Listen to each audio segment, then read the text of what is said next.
Sanford Police Department. Flying stand report to Sean. Hey, we've had some break-ins in my neighborhood, and there's a real suspicious guy. It's Retrieve You Circle. The best address I can give you is 111 Retrieve You Circle. This guy looks like he's up to no good, or he's on drugs or something. It's raining, and he's just walking around looking about. Okay, this guy, is he white, black, or Hispanic? He looks black. Did you see what he was wearing? Yeah, a dark hoodie, like a gray hoodie, and either jeans or sweatpants and white tennis shoes. So, three things. All the music you hear in the video is like completely produced by us, and everything has a sample, right? Like we're basically taking old music and giving it a new life by like chopping it up and flipping stuff around and reversing things, and you make completely new music out of old music, but that music all still has like great significance today. For example, the first song we sample is Like a Ship by Pastor T.L. Barrett, and it's basically, the lyrics are like a ship without a sail, like a ship without a sail, and it's really repetitive, and you can hear it in our video. The point of that song is, a lot of people would think that our country, in this time of transition, is without a sail. It's so divided. There's so many people on either side of the equation. That song and that second track, and the first track for that matter, it also samples Like a Ship. We really try to embody that, like a ship without a sail. Our country right now is like a ship without a sail, and the only way to go in the right direction is to have a sail and to be able to have, some way to push yourself forward. Be true to what you said on paper.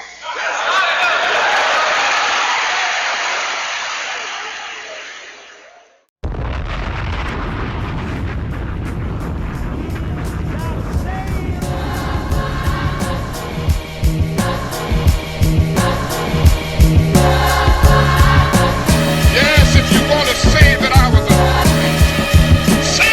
say that I was a drum major. Say that I was a drum major for peace. I was a drum major for righteousness. And all of the other shallow things. Yes, if you want to say that I was a drum major. Say that I was a drum major.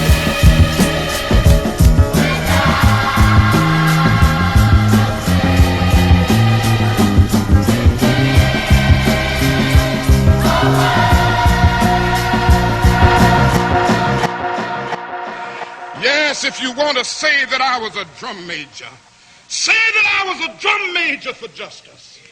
Say that I was a drum major for peace. I was a drum major for righteousness.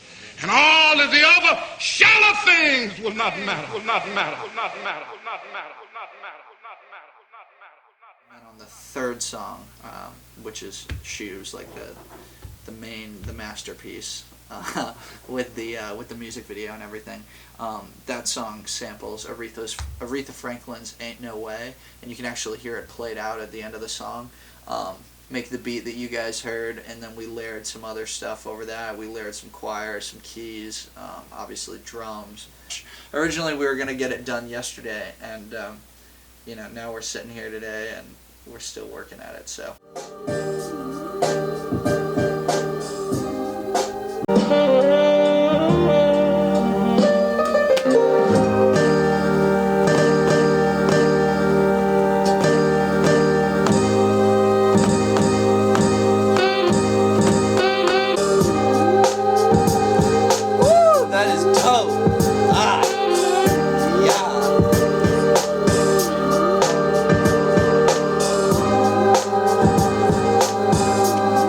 It's like a puzzle, dude.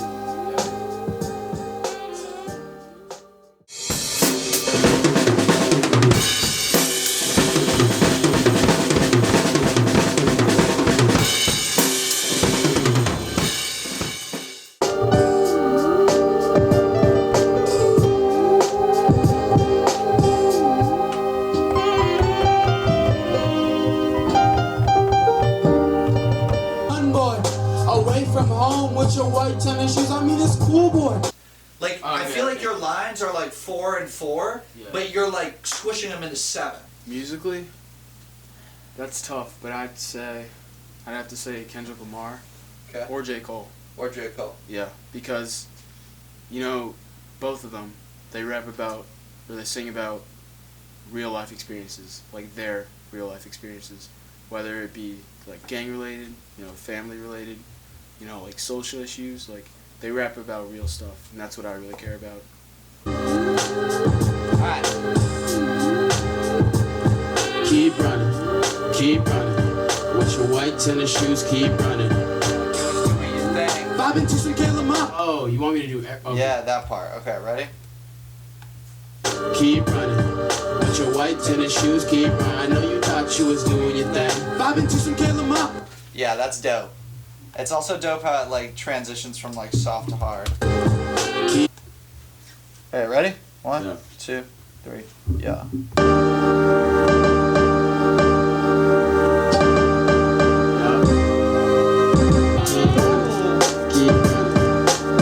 Tennis shoes, keep running. I choose your thing. Bob into some Kayla Mop. Dang!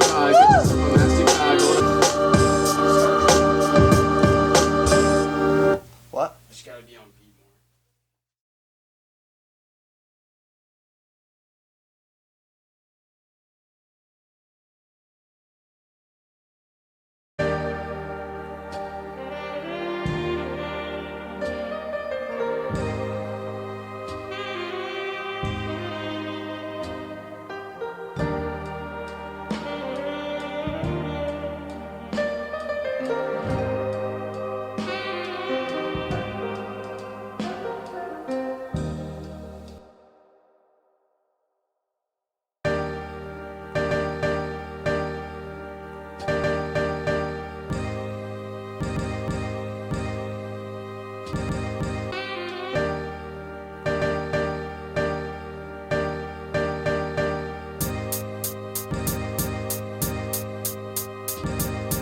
"17 years, I mean they say it's young, but it's all Trayvon had when he was faced with a gun. Go run, boy, with your white tennis shoes on.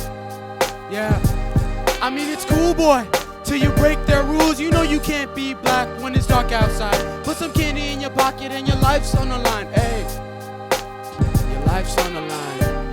Yeah.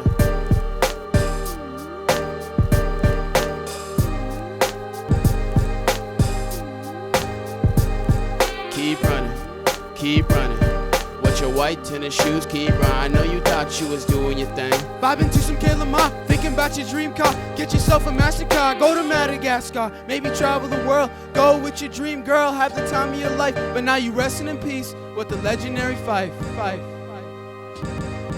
Yeah.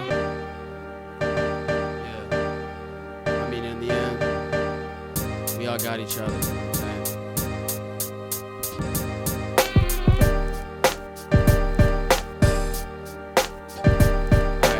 Let me go back in one time.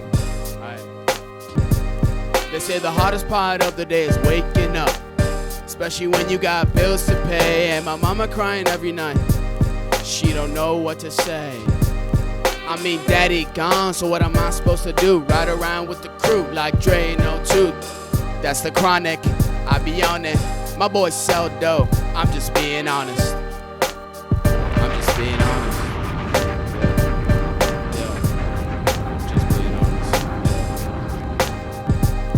So I got the dilemma of trying to get better, trying to cop the big house that daddy didn't ever. Yeah. They say the hardest part of the day is waking up, but it ain't. It just ain't. Yeah.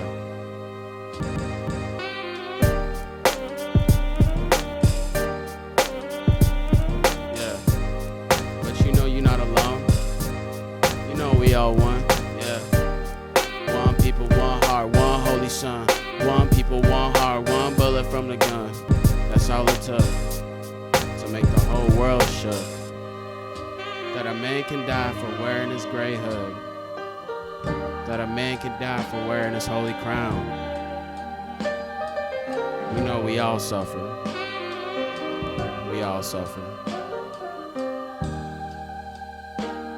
Ain't no way for me to love you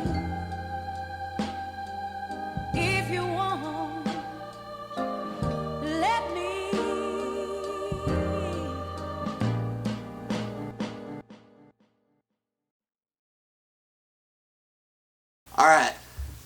Alright, so hopefully you guys like that video, and like everything leading up to it, all the making of stuff. So that's the culmination of over 24 hours of work, for sure. Takeaways?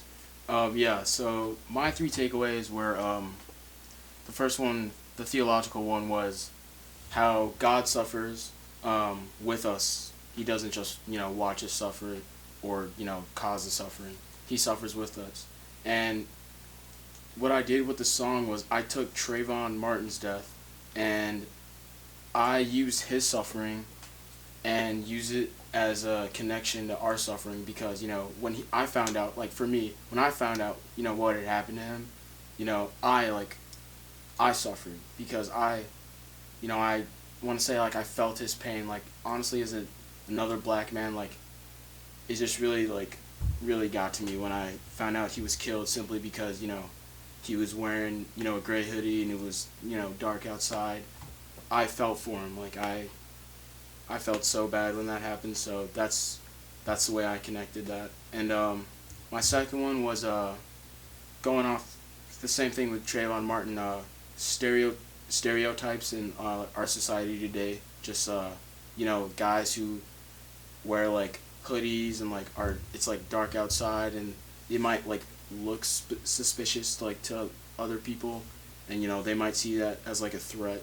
So when it comes to Trayvon Martin and like George Zimmerman like thought that Trayvon Martin was just like some like thug just because he was wearing like a hoodie and like looking suspicious, I guess. So that's my other takeaway. And the last one was leaving the comfort of your home and like how that can affect a person. And like at my service site, I witnessed kids cry at Cordy Marion because they didn't want to leave their homes, they didn't want to leave their parents because they were so comfortable there. Like they had never been really they had never been familiar with other like places like Cordy Marion, like other than their home. So I tied that into the song by saying Trayvon Martin basically like literally just left the world, left his home, like and he was forced to because he was killed. So he had to leave everything behind because he was being who he was, and that's something I really wanted to touch on. A point of that second verse was also kind of to go along with that takeaway, and the lyrics are basically immersing ourselves into another life and another being, somebody a lot less fortunate. That also kind of plays along with the stereotyping takeaway, and I think it does a really good job of like displaying that unless you're putting yourself in other people's shoes, it's difficult to understand like what they're going through. Part of this song in that verse is trying to transport the listener to a place where everything's not going your way and life is pretty tough, and the whole production value of this video and everything going on, I think really attributes some of its inspiration to that takeaway, and being in somebody else's shoes, all the civil rights stuff. Yeah. Like for the third verse, when I said that a man can die for wearing a gray hood, or that a man can die for wearing his holy crown, I basically just compared Trayvon Martin to Jesus, because they were just being who they were and they suffered for it. And the last 2 lines, we all suffer, we all suffer. And that's what happens, like they suffer, we suffer. That was incredible. Because in the end, like I said in the song, we're all one.